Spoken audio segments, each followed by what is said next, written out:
Hello friends, welcome to my channel only SSC. So guys, मैं पहले ही clear कर देना चाहता हूं कि आज आप लोगों का एमपी पुलिस कांस्टेबल का कोई भी एग्ज़ाम नहीं है। ये वीडियो मैं उन बच्चों के लिए लाया हूं जिन बच्चों का 12 अगस्त से आने वाली शिफ्टों में एग्ज़ाम लगा हुआ है। तो वीडियो काफ़ी इंपॉर्टेंट है आप लोगों के लिए, तो इस वीडियो को पूरा ज़रूर देखिए। वीडियो अच्छा लगे तो प्लीज़ वीडियो को लाइक और शेयर ज़रूर करें। और जो भी हमारे नए बच्चे हैं, जिन बच्चों ने चैनल को सब्सक्राइब नहीं किया है, तो प्लीज़ चैनल को सब्सक्राइब करके नोटिफिकेशन बेल ऑन करना ना भूलें। तो चलिए वीडियो को स्टार्ट करते हैं। आज के सेशन में पहला क्वेश्चन, धर्म सागर तालाब किस जिले में स्थित है? सो गाइस, धर्म सागर तालाब जो है ना, ये पन्ना जिले में स्थित है। तो पन्ना आपका करेक्ट आंसर हो जाएगा, यानी कि ऑप्शन डी। अगला क्वेश्चन, तिलवारा सभ्यता का निर्माण किस नदी के किनारे समीप हुआ था? तो तिलवारा सभ्यता का जो निर्माण है ना, ये लूनी नदी के किनारे के समीप हुआ था। तो लूनी नदी आपका करेक्ट आंसर हो जाएगा, यानी कि ऑप्शन ए। हम बात करेंगे तिलवारा सभ्यता की, तो तिलवारा जो सभ्यता है ना, ये लूनी नदी के किनारे बाड़मेर ज़िले में है। ये आपको ध्यान में रखना है। तिलवारा पुरातत्व स्थल से मध्य पाषाण संस्कृति की खुदाई की गई है, यह भी आपको ध्यान में रखना है। अगला क्वेश्चन देखते हैं। अगला क्वेश्चन है कि पायली जल सरोवर जो है ये कहाँ पर स्थित? तो पायली जल सरोवर जो है ना, ये सिवनी में स्थित है। तो सिवनी आपका करेक्ट आंसर हो जाएगा, यानी कि ऑप्शन सी। पायली जल सरोवर की अगर हम बात करें तो पायली जल परिसर सिवनी में स्थित है, ये तो आपको पता ही हो गया। सिवनी जो है ना, ये मध्य प्रदेश राज्य में एक जिला है, ये भी आपको ध्यान रखना है। जिले का नाम आमतौर पर क्षेत्र में पाए जाने वाले सियोना नामक वृक्ष की प्रजाति से उत्पन्न हुआ है, यह भी फैक्ट आपको ध्यान रखना है। तो देखिए, लोकसभा क्षेत्र की अगर हम बात करें तो इसका जो लोकसभा क्षेत्र जो है ना, ये बालाघाट है, ये भी आपको ध्यान में रखना है। यहाँ पर देखिए, पेंच टाइगर रिजर्व सिवनी जिले में स्थित है, ये भी आपको ध्यान रखना है। और रूडयार्ड किपलिंग की जंगल बुक्स सिवनी जिले में स्थापित है, यह भी फैक्ट आपको ध्यान में रखना है। अगला क्वेश्चन देखिएगा कि पगारा बांध किस नदी पर बनाया गया है? तो देखिए, यहाँ पर बात हो रही है पगारा बांध की। तो पगारा बांध जो है ना, ये आशन नदी पर बनाया गया है। तो आशन नदी आपका करेक्ट आंसर हो जाएगा, यानी कि ऑप्शन ए। पगारा बांध की अगर हम बात करें गाइस, तो पगारा बांध जो है ना, ये मध्य प्रदेश के मुरैना जिले के जौरा शहर से लगभग 13 किलोमीटर की दूरी पर स्थित है। यह बांध आसन नदी पर स्थित है। यह एक पक्का बांध है जिसका निर्माण 1931 में हुआ था। तो इस बांध का जो निर्माण है ना, 1931 में हुआ था, यह भी फैक्ट आपको ध्यान में रखना है। अगला क्वेश्चन देखेगा। अगला क्वेश्चन है गाइस कि बालाघाट जिले में नाल शशा बांध किस नदी पर स्थित है? तो बालाघाट जिले में नाल शशा जो बांध है ना, ये स्थित है चंदन। तो चंदन आपका करेक्ट आंसर हो जाएगा, यानी कि ऑप्शन डी। अगर हम बात करें नाहलसारा बांध की, देखिए नाहलसारा बांध जो है ना, ये बालाघाट से लगभग 58 किलोमीटर दूरी पर स्थित है। और नाहलसारा जो बांध है ना, ये 1960 से 1965 के दौरान बनाया गया था, यह भी आपको ध्यान रखना। इसका निर्माण चंदन नदी पर किया गया है, यह भी फैक्ट आपको ध्यान में रखना है। अगला क्वेश्चन देखेगा वह छठा, मध्य प्रदेश की कौन सी नदी गोदावरी नदी में समाहित हो जाती है? तो मध्य प्रदेश की कौन सी नदी है जो कि गोदावरी नदी में समाहित हो जाती है? इस नदी का नाम है पेंच नदी। तो पेंच नदी आपका करेक्ट आंसर हो जाएगा, यानी कि ऑप्शन ए। सातवें क्वेश्चन की बात करेंगे। सातवां क्वेश्चन देखिएगा, मध्य प्रदेश से प्रकाशित होने वाला पहला समाचार पत्र इनमें से कौन सा था?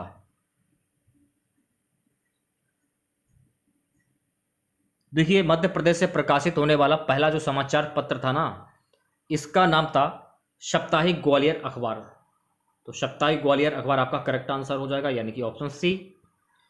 ग्वालियर अखबार की अगर हम बात करें, देखिए ग्वालियर जो अखबार था ना, इसके जो संपादक थे मुंशी लक्ष्मण दास थे, और इन्होंने ही प्रकाशित किया, जिसका नाम 1956 में ग्वालियर अखबार से बदलकर मध्य प्रदेश संदेश हो गया। यह मध्य प्रदेश का पहला समाचार पत्र है, यह भी फैक्ट आपको ध्यान में रखना है। आठवां क्वेश्चन देखिएगा, कौन सा शहर सरस्वती नदी के किनारे बसा हुआ है?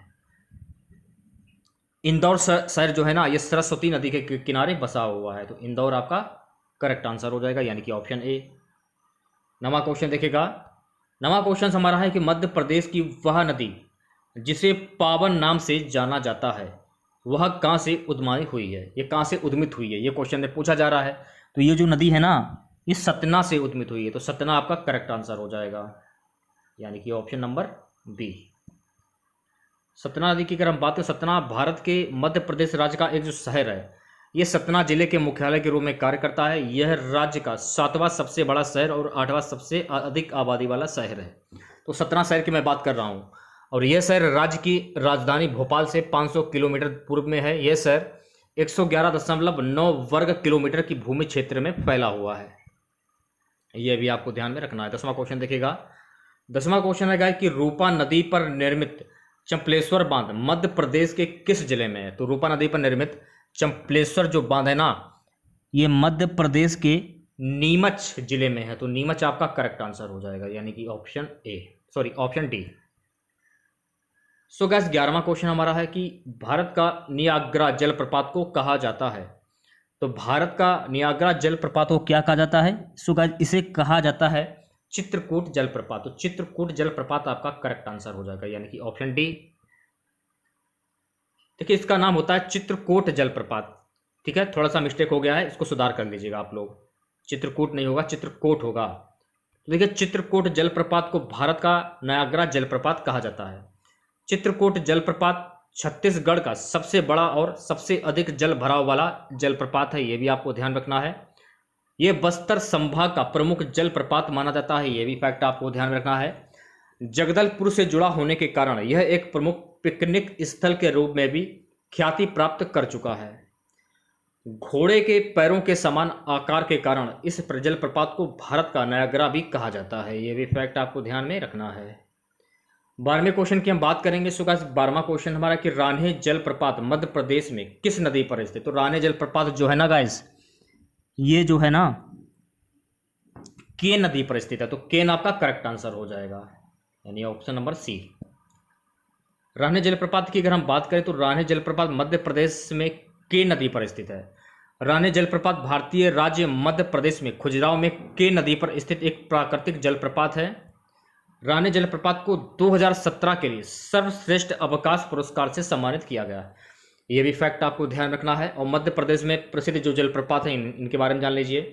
तो मध्य प्रदेश के जो प्रसिद्ध जलप्रपात हैं, पहला है धुआंधार जलप्रपात, दूसरा है पांडव जलप्रपात, तीसरा है भूरा खोन जलप्रपात, चौथा है बाहुती जलप्रपात, पांचवा है कपिलधारा जलप्रपात। ओके, अगला क्वेश्चन देखिएगा गाइस, थोड़ा सा ऊपर नीचे हो गया है। मध्य प्रदेश के किस जिले में ताप्ती नदी के तट पर पीपल घाट, राजघाट और नागझिरी घाट, सत्यारा घाट स्थित है? ऑप्शन आपके ये रहे, बुरहानपुर है, जैसे खंडवा है, बड़वानी है, बैतूल है।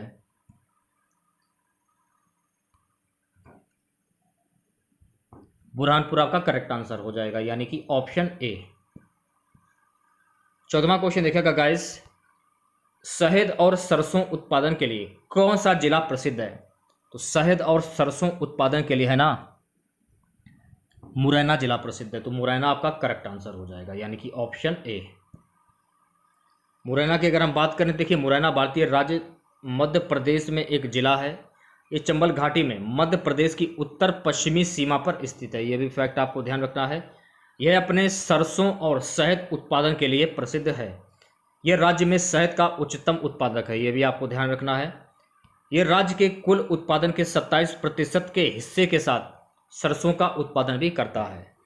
मुरैना जिले को मुरैना और अम्बाहा, जौरा और सबलगढ़ नाम से 4 संभागों में विभाजित किया गया है। ये भी फैक्ट आपको ध्यान में रखना है। अगला क्वेश्चन देखेगा भाई, 15वां क्वेश्चन, मध्य प्रदेश में उत्कृष्ट सागौन वृक्षों का जंगल जो है ये कहाँ पाया जाता है? तो ये पाया जाता है रातापानी बाघ अभ्यारण्य। तो रातापानी बाघ अभ्यारण्य आपका करेक्ट आंसर हो जाएगा, यानी कि ऑप्शन डी। दूसरा देखिए, होशंगाबाद में सागौन जो वन है ना, ये बहुत तादाद में पाए जाते हैं। ये भी फैक्ट आपको ध्यान में रखना है। सागौन के जंगल कुल वन क्षेत्र के 19.36% भाग में पाए जाते हैं। ये भी आपको ध्यान में रखना है। नेक्स्ट क्वेश्चन, निम्नलिखित में से किसने करो या मरो का नारा दिया था? काफ़ी इजी क्वेश्चन है। तो करो या मरो का जो नारा है ना, ये महात्मा गांधी ने दिया था। तो महात्मा गांधी आपका करेक्ट आंसर हो जाएगा, यानी कि ऑप्शन सी। करो या मरो का जो नारा है ना, ये महात्मा गांधी से जुड़ा हुआ है। यह नारा गांधी जी द्वारा शुरू किए गए भारत छोड़ो आंदोलन के दौरान अस्तित्व में आया। नारा आधिकारिक तौर पर 9 अगस्त 1942 को महात्मा गांधी के नेतृत्व में भारतीय राष्ट्रीय कांग्रेस INC द्वारा शुरू किया गया था। आंदोलन ने भारत छोड़ो या भारत छोड़ो के नारे दिए थे। ये भी आपको ध्यान रखना, जैसे कि पंडित मदन मोहन मालवीय, इनका जो नारा था सत्यमेव जयते। बाल गंगाधर तिलक की अगर हम बात करें तो बाल गंगाधर तिलक का नारा था स्वराज मेरा जन्मसिद्ध अधिकार है और मैं इसे लेकर रहूँगा। बंकिम चंद्र चटर्जी, इनका जो नारा था वंदे मातरम। मोहम्मद इकबाल की अगर हम बात करें तो मोहम्मद इकबाल का जो नारा था सारे जहाँ से अच्छा हिंदुस्तान हमारा, ये इनका नारा था। ये भी आपको ध्यान में रखना है, ठीक है। 17वां क्वेश्चन देखेगा भाई, निम्नलिखित में से कौन सा मिशन यूक्रेन में फंसे भारतीय छात्रों को वापस लाने के लिए शुरू किया गया था। तो देखिए ऑपरेशन जो गंगा है ना, ये यूक्रेन में फंसे भारतीय छात्रों को वापस लाने के लिए शुरू किया गया। तो ऑपरेशन गंगा आपका करेक्ट आंसर हो जाएगा, यानी कि ऑप्शन बी।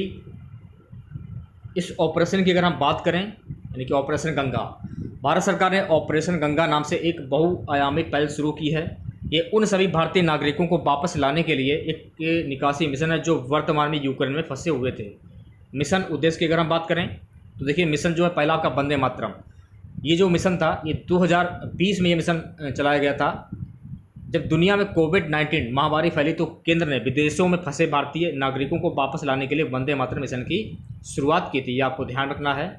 ऑपरेशन समुद्र सेतु, देखिए ऑपरेशन समुद्र सेतु जो है ना ये 2020 में ये शुरू किया गया था। इसमें देखिए कोविड-19 महामारी के दौरान विदेशों से भारतीय नागरिकों को घर लाने के लिए राष्ट्रीय प्रयास के हिस्से के रूप में ये एक नौसैनिक अभियान था।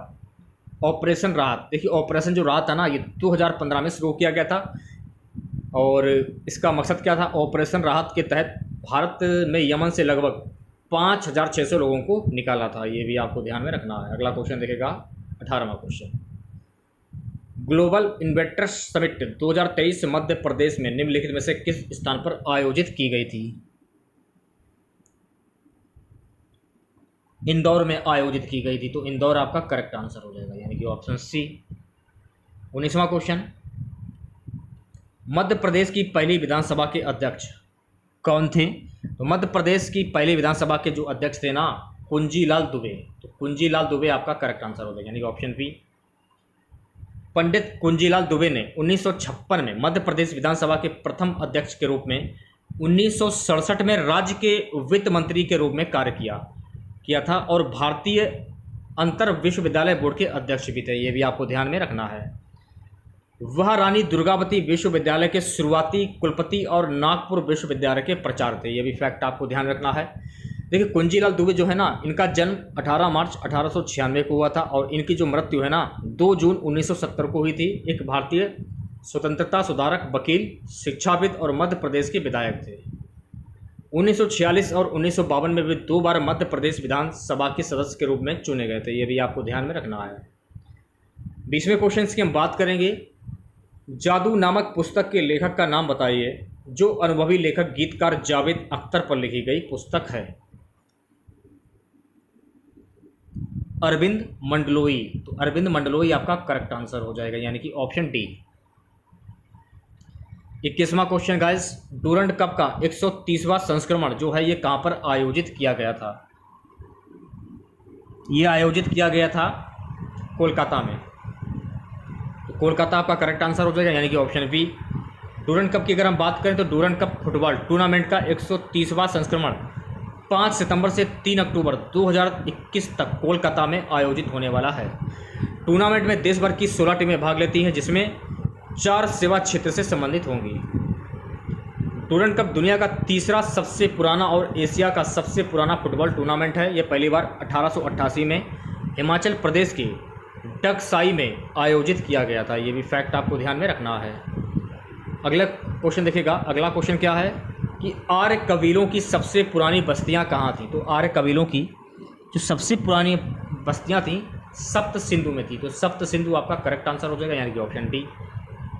आर्य वे लोग थे जो प्राचीन भारतीय यूरोपीय भाषा बोलते थे। आर्यों ने उन मूल निवासियों को हराकर भारत में खुद को स्थापित किया जिन्हें वे दास या दस्यु कहते थे। माना जाता है कि आर्य प्राचीन ईरान और उत्तरी भारतीय उपमहाद्वीप में प्रागैतिहासिक काल में बस गए थे। जिस क्षेत्र में आर्य भारत में बसे थे उसे सप्त सिंधु, जिसे ब्रह्मवत भी कहा जाता है, ये भी आपको ध्यान रखना है। सप्त सिंधु को सिंधु, झेलम, चिनाब, रावी, ब्यास, सतलज और सरस्वती नदियों के रूप में जाना जाता है। ये भी फैक्ट आपको ध्यान में रखना है। अगला क्वेश्चन देखेगा भाई 23वां, भारतीय संविधान को संविधान सभा द्वारा कब अपनाया गया था। तो देखिए, भारतीय संविधान को संविधान सभा द्वारा वर्ष 26 नवंबर 1949 को अपनाया गया। तो 26 नवंबर 1949 आपका करेक्ट आंसर हो जाएगा, यानी कि ऑप्शन बी। संविधान सभा ने 26 नवंबर 1949 को भारतीय संविधान को अपनाया। भारतीय राष्ट्रीय कांग्रेस ने 1934 में संविधान सभा की मांग की, यह भी आपको ध्यान रखना है। भारत के संविधान को आधिकारिक रूप से संविधान सभा द्वारा तैयार किया गया था, यह भी फैक्ट आपको ध्यान में रखना है। 24वां क्वेश्चन देखिएगा, निम्नलिखित में से कौन महर घराने से एक प्रमुख प्रतिपादक हैं? उस्ताद अलाउद्दीन खान। तो उस्ताद अलाउद्दीन खान आपका करेक्ट आंसर हो जाएगा, यानी कि ऑप्शन बी।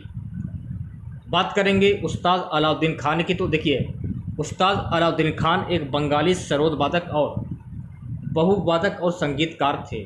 वह 20वीं सदी में भारतीय शास्त्रीय संगीत के सबसे उल्लेखनीय संगीत शिक्षकों में से एक थे। महर घराना हिंदुस्तानी शास्त्रीय का एक घराना या स्कूल है जो भारतीय उपमहाद्वीप के उत्तरी भागों में उत्पन्न होने वाली भारतीय शास्त्रीय संगीत की एक शैली है, यह भी आपको ध्यान में रखना है। लास्ट क्वेश्चन देखिएगा आज का लास्ट क्वेश्चन रहेगा, निम्नलिखित में से किस वर्ष में इंदिरा गांधी राष्ट्रीय जनजातीय विश्वविद्यालय अस्तित्व में आया? ये कब आया था अस्तित्व में? ये आया था वर्ष 2008 में। तो 2008 आपका करेक्ट आंसर हो जाएगा, यानी कि ऑप्शन ए।